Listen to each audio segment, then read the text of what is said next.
जवळपास मोठ्या एका 3 वर्षानंतर आपण म्हणूया एक मोठा राजकीय निर्णय तुम्ही घेतलात, पक्षप्रवेश झाला आणि त्यानंतर अगदी 2 दिवसांमध्ये तुमच्या नेत्यांचा, मुख्य नेत्यांचा, उपमुख्यमंत्र्यांचा दौरा आहे.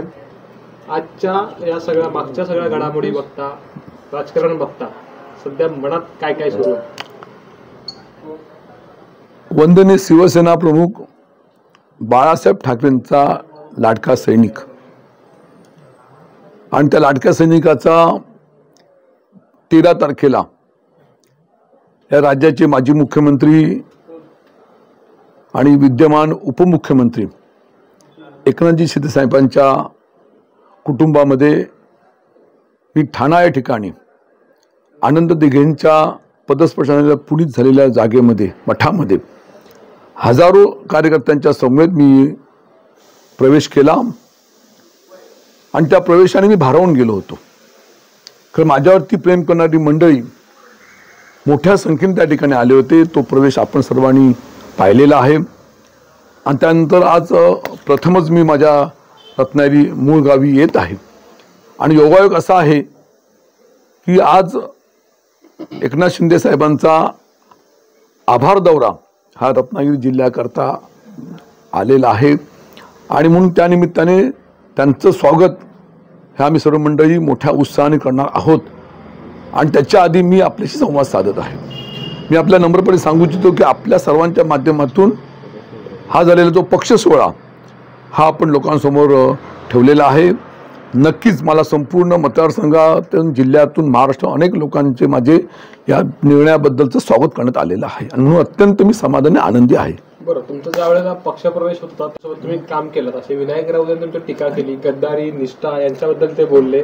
त्याच वेळेला तुमच्याकडे 13 गद्दारी सर्टिफिकेट्स आहेत असं देखील त्यांनी म्हटलेलं. याला काय उत्तर देणार आहात का? विनायक राऊत हे पक्षातलेच नेते आहेत.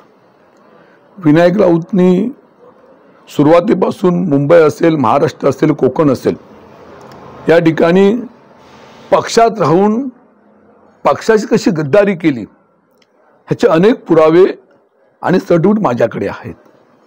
मी तर पक्षामध्ये असताना एक अंशस्व माझ्याकडनं चुकीचं पाऊल पडलं नाही, परंतु ह्या मंडळींनी पक्षामध्ये राहूनच पक्षातल्या लोकांना हाताशी पकडून गद्दारी केलेली आहे. हे महागद्दार आहेत असं माझ्या ठिकाणी मत आहे. सर, याला धरून एक प्रश्न, काल भास्कर जाधव देखील असंच म्हणाले होते. बोल, तू बोल आता. बोल. आता पक्षात राहणारेच गद्दार आहेत आणि त्या गद्दारांना काय म्हणायचं? म्हणजे शिवसेनेचे नेते भास्कर जाधव यांनी जो मुद्दा आपल्यासमोर उपस्थित केला, पक्षात राहून राहणारे गद्दार हे महागद्दार, म्हणजे त्यांनी स्वतःला सर्टिफिकेट दिलेलंच आहे. वेगळं सांगण्याची काही मी आवश्यकता नाही आहे. साहेब, आज उद्धव ठाकरे गटातील काही पदाधिकाऱ्यांची हकालपट्टी केलेली दिसून येत आहे.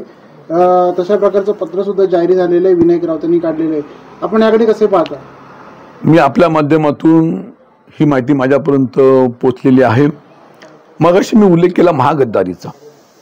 पक्षामध्ये राहूनच पक्षातल्या पदाधिकाऱ्यांना हाताशी पकडून मतदारसंघामध्ये ज्या पद्धतीने गद्दारी केली ह्याची उदाहरण द्यायची गरज नाही आणि म्हणून नियती कोणाला सोडत नसते. आज नियतीचा खेळ पहा. आज नियतीने सुद्धा ज्यांनी माझ्या विरोधामध्ये काम केलं त्यांना आज या ठिकाणी हक्कलपट्टी करण्याची वेळ ही सुदैवाने म्हणून दुर्दैवाने विनायक राऊत साहेबांच्या सहीने झालेली आम्ही आज पाहिलेली आहे. आणि म्हणून भविष्यातल्या कालखंडामध्ये सुद्धा विनायक राऊत यांना माझं जाहीर आव्हान आहे.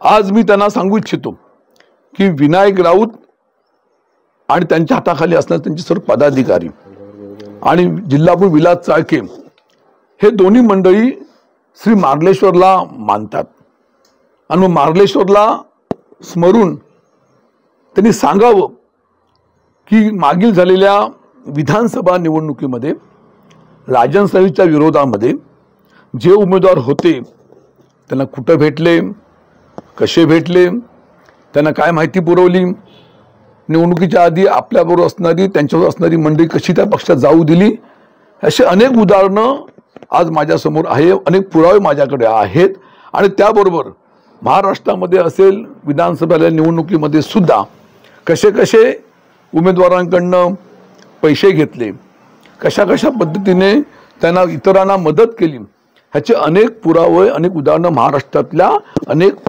उमेदवारांनी दिलेले आहेत. ह्याच्यापेक्षा काय पुरावा आहे? आणि म्हणून जाहीरपणे त्यांना सांगतो की तुम्ही आणि तुमच्या असलेले जिल्हा विलास चाळके आणि मार्लेश्वरच्या चरणी जाऊन शपथ घेऊन सांगावी की आमच्याकडनं चुकीचं काय झालं नाही, हे जनतेला माहिती आहे. आणि मी स्वतः याआधी सांगितलं आणि पुन्हा एकदा सांगतो, त्यांनी माझ्यावरती जी 13 सर्टिफिकेटचा आरोप केलेला आहे, त्या आरोपाबाबतीत सुद्धा मी मागेही बोललो होतो, पुन्हाही बघतो की राजन साळवी या असलेल्या समोर राजकीय कारकिर्दीमध्ये मी स्वतः धुतपापेश्वर असेल, त्यांचं आमचं मार्लेश्वर असेल, रचनाचा भैरीबुवा असेल, त्यांच्या चरणाशी येऊन तिथलं फुल उचलून सांगायला तयार आहे की माझ्या आयुष्यामध्ये याआधी कधी मी चुकीचं काम केलं नाही, हे जाहीरपणे त्या ठिकाणी मी आव्हान देत आहे. सर, आता तुम्ही ज्यांच्यावर टीका केली म्हणजे त्याच्या जोडीला येऊन बसणार आहेत, मग ही कटुता भविष्यात संपणार का? माझ्या माहितीप्रमाणे विलास चाळकेंची हकालपट्टी केली असं पत्र आम्हाला पाहायला मिळालेलं आहे. ते शिवसेनेमध्ये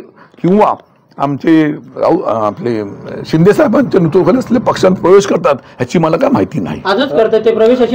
मला काही माहिती नाही, पण समजा ते पक्षामध्ये आले, पक्षामध्ये काम चालू केलं, तर निश्चितपणे पक्षाचे जे प्रमुख आहेत एकनाथ शिंदे साहेबांनी ज्या सूचना दिलेल्या आहेत त्या सूचनेप्रमाणे आम्ही भविष्यात काम करू असं म्हणून इथे मी अभिवचन देतो. काल संजय राऊतांनी तुमच्यावर खालच्या पातळीवर टीका केली आहे. गांडू म्हणजे काय केली? गांडू राजन साळवी गांडू आहेत असं? राजन साळवी हा गांडू नक्कीच नाहीये. गांडू असताना तर अनेक उदाहरणं मी ते देऊ शकले असते, पण ते कुठे उदाहरण देऊ शकले नाही. शिवसेनेचे नेते आहेत, त्या नेत्यासारखंच वागावं असं माझ्या ठिकाणी म्हणणं आहे. सर, काल म्हणजे यापूर्वी मुंबईत तुम्ही उदय सामंत आणि राऊतांची मिलीभगत असल्याचं म्हटलं होतं. त्या संदर्भात उदय सामंत यांनी काल प्रतिक्रिया दिलेल्या उद्योगमंत्र्यांनी की राजकारणामध्ये कोणी कोणाला मदत केली हा राजकीय रणनीतीचा भाग असतो, ज्यांना ती कळली तो जिंकतो आणि ज्याला नाही कळली त्याचा पराभव होतो. कसं बघता एकंदरीत या प्रतिक्रियेकडे? निवडणुकीच्या रणनीतीमध्ये हे जिंकण्यासाठी अनेक विविध पर्याय असतात. आता ते कसे जिंकले हे तुम्हाला त्यांनी सांगितलेलं आहे, मी कसा हरलो हे तुम्हाला सांगितलेलं आहे, त्यामुळे वेगळं मी सांगण्याची आवश्यकता नाही. जिंकण्यासाठी जे करावं लागतं ते माणूस व्यक्ती करतो, ते विधान त्यांनी स्पष्ट केलेलं आहे. आता हा संघर्ष जो तुमचा आहे तो भविष्यात तसा राहील की हातात हात घालून काम करणार पुढे? या पक्षाचे नेते, मुख्य नेते एकनाथ शिंदे साहेबांनी आम्हाला स्पष्टपणे सांगितलेलं आहे की या संपूर्ण जिल्ह्यामध्ये असेल, कोकणामध्ये असेल, ही शिवसेना आपल्याला वाढवायची आहे, 100% शिवसेना निर्माण करायची आहे.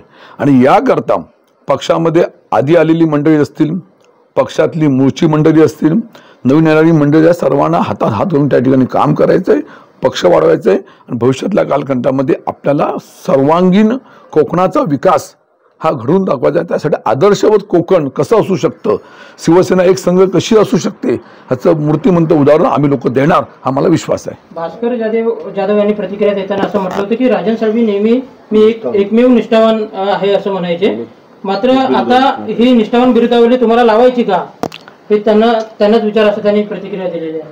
भास्कर जाधव सारखा नेत्याने माझ्याबद्दलच्या निष्ठावंत भावना व्यक्त करणं ही निश्चितपणे माझ्या समाधानाची गोष्ट आहे. आणि मी का पक्ष सोडला या संबंधीचा खुलासा तुमच्याकडे दिलेला आहे. 2024 सालच्या निवडणुकीमध्ये पक्षातल्या लोकांनीच मला पाडलं, त्या भावना माझ्या मी व्यक्त केलेल्या आहेत.